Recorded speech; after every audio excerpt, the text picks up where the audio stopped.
అమెరికాలో commercial truck డ్రైవర్లకు ఎంతో డిమాండ్ ఉంది.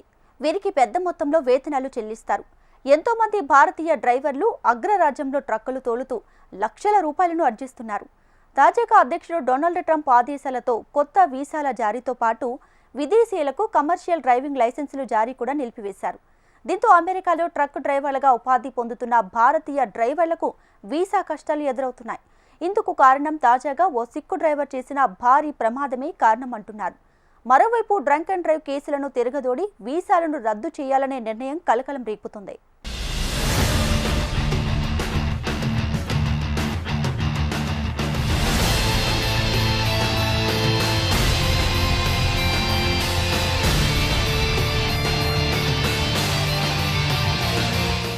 అమెరికా అధ్యక్షుడు డొనాల్డ్ ట్రంప్ వలసదారుల విషయంలో చాలా కఠినంగా వ్యవహరిస్తున్న విషయం తెలిసిందే. దేశీయులకు వీసా మంజూరు నిబంధనల్ని అగ్రరాజ్యం మరింత కఠినతరం చేసింది. ఇప్పటికే వీసాలున్న వారికి కూడా రకరకాల సాకులతో స్వదేశాలకు పంపే ప్రయత్నాలు చేస్తున్నారు. తాజాగా ఆయన దృష్టి విదేశీ ట్రక్ డ్రైవర్ల మీద పడింది. వాణిజ్య ట్రక్కులు నడిపే విదేశీ డ్రైవర్లకు ఇకపై వర్క్ వీసాలు జారీ చేయబోమని తాజాగా ప్రకటించింది. ఈ నిబంధన తక్షణమే అమల్లోకి వస్తుందని వెల్లడించింది.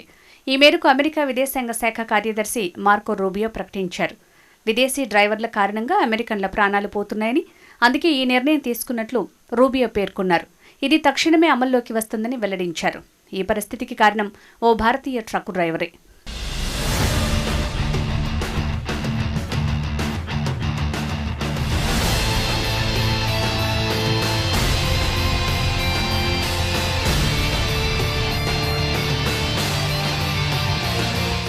కొద్ది రోజుల క్రితం ఫ్లోరిడాలోని ఫోర్ట్ పియర్స్లో భారతీయ డ్రైవర్ 28 ఏళ్ల హర్జిందర్ సింగ్ తప్పుడు యూటర్న్ తీసుకోవడంతో అతను నడుపుతున్న ట్రక్కు మినీ వ్యాన్ను ఢీకొంది. దీంతో అందులో ఉన్న ముగ్గురు మరణించారు. ఫ్లోరిడాలో జరిగిన ఒక్క రోడ్డు ప్రమాదం అగ్రరాజ్యంలో ఉపాధి కోసం వచ్చిన విదేశీ కమర్షియల్ డ్రైవర్ల జీవితాలకు శాపంగా మారింది. ఈ ప్రమాదం తర్వాత పత్రాలు లేని వలసదారుల వల్ల ప్రమాదాల గురించి ఆందోళన తలెత్తింది. ఈ ఘటనపై అమెరికా అధ్యక్షుడు డొనాల్డ్ ట్రంప్ సీరియస్గా స్పందించారు. హర్జిందర్ 2018లో అక్రమంగా అమెరికాలోకి ప్రవేశించి కాలిఫోర్నియాలో వాణిజ్య డ్రైవింగ్ లైసెన్స్ పొందాడని ఆరోపణలున్నాయి. దీన్ని సాకుగా చూపించి ట్రంప్ విదేశీ ట్రక్ డ్రైవర్లకు వర్క్ వీసాలు, కమర్షియల్ డ్రైవింగ్ లైసెన్సుల జారీని తాత్కాలికంగా నిలిపివేశారు. We are going to give these states 30 days to come into compliance with truck drivers speaking proficiently the English language, or we're going to look at federal funding that they receive under the Motor Carrier Safety Assistance Program. This is about keeping people safe on the road. Your families, your kids, your spouses, your loved ones, your friends, we all use the roadway. And we need to make sure that those who are driving big rigs, semis, can understand the road signs, that they've been well trained, and that when they're pulled over by law enforcement, they're stopped by law enforcement, or there's a crash and law enforcement responds, they can effectively communicate what they have on their rig.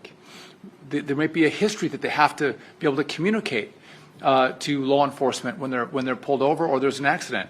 And if they can't do that, that creates a significant issue for the traveling public. విదేశాల నుంచి వచ్చిన డ్రైవర్లకు English భాషలో నైపుణ్యం లేకపోవడంతో road పక్కన ఉండే సూచనలను సరిగా అర్థం చేసుకోవడం లేదని ఆరోపణలు ఉన్నాయి. ముఖ్యంగా కాలిఫోర్నియా, వాషింగ్టన్, న్యూ మెక్సికోలు వాణిజ్య ట్రక్ డ్రైవర్లకు ఈ సమస్య ఎక్కువగా ఉంది. ఈ కారణంగా అమెరికాలోని వాణిజ్య డ్రైవర్లకు ఇంగ్లీష్ భాష నైపుణ్యం తప్పనిసరి చేశారు ట్రంప్.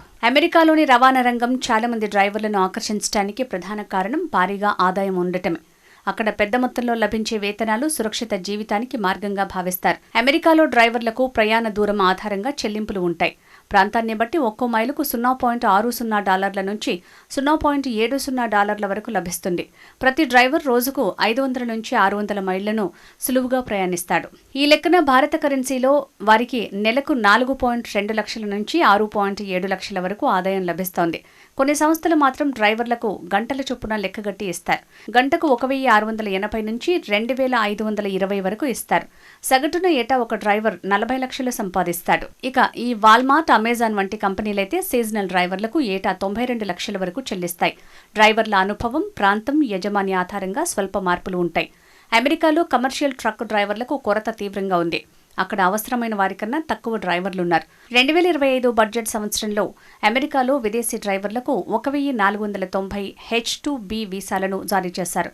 అంతకుముందు ఏడాదికి 1400 మాత్రమే ఇచ్చారు. 2021 లెక్కల ప్రకారం 7.2 లక్షల మంది విదేశీ కమర్షియల్ డ్రైవర్లున్నారు. అమెరికా ట్రక్కింగ్ రంగంలో ఇది 18% సమానం. ఈ కారణంగా భారత్లోని పంజాబ్, హర్యానాల నుంచి ఎక్కువ మంది యువత అక్కడికి వెళ్లి డ్రైవర్లుగా స్థిరపడుతున్నారు.